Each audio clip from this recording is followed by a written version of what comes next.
Ginising ako ng mga pamangkin ko para lang ipagyabang na binigyan nga daw sila ng star sa teacher nila.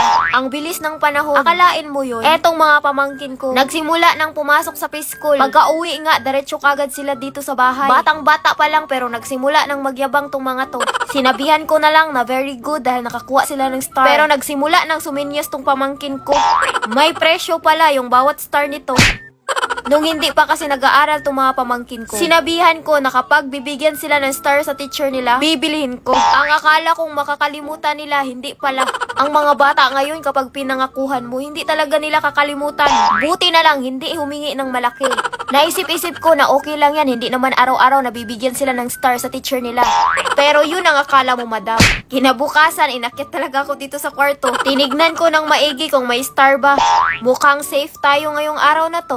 Para sigurado, tinanong ko tong pamangkin ko kung saan yung star niya dito. Hindi ko napansin na andito pala sa kamay niya pagkadami-dami. Mukhang malaki-laki tong babayaran mo, madam. Sinabi ko lang naman yun noon para magsipag silang mag-aral ba. Pero hindi ko naman inakala na ganito ang mangyayari. Okay lang yan, madam. Barya lang yan. Basta masabi lang ng pamangkin ko yung magic word. Panibagong araw, panibagong singilan na naman. Nung nag-aral ako nung preschool, hindi naman ako laging binibigyan ng star. So, sadyang bubo ka lang talaga, madam. Natatawa ako. Ganito ba to katalino tong pamangkin ko kasi laging binibigyan ng star? Pero ang nakakatuwa lang niya, nagigising ako ng maaga dahil dito sa pamangkin ko. Laging naniningil eh. Pero sa totoo lang, hindi naman naniningil ng malaki. Ang alam lang kasi niyan, 5 pesos. Hindi ako makapag-voice over. Ang alam lang kasi niyan, 5 pesos, 10 pesos. Pero kung araw-araw ganito, mukhang maghihirap ako. Tamad talaga to si madam. Sadyang natutulog lang, gigising para kumain lang. Pero ngayon, hindi na yan mapakali.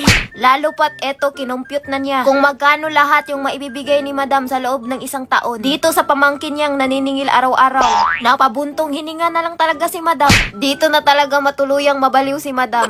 Meron pa akong mga anak dito na kailangan ko pang buhayin.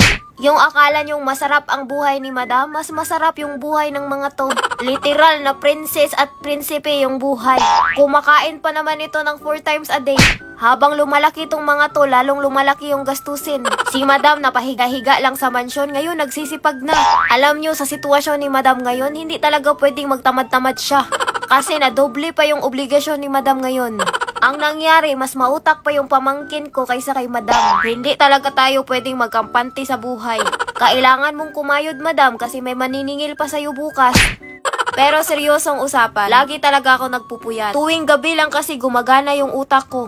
Pero ito talaga yung gusto ni madam, yung mahihirapan siya ba? Lagi ko nang sinasabi sa inyo na ako talagang nag-e-edit sa mga video ko. At tuwing gabi ko to ginagawa. Kaya ko naman talagang kumuha ng editor kapag gustuhin ko. Gusto ko lang talaga na ako yung mag-e-edit sa mga video ko. Kung hindi matatapos sa gabi, tatapusin ko to hanggang umaga. Aswang talaga tong si madam eh. Nakakatulog lang kapag umaga na. Paano ba yan? Mukhang seryoso na si madam na magsipag ngayon.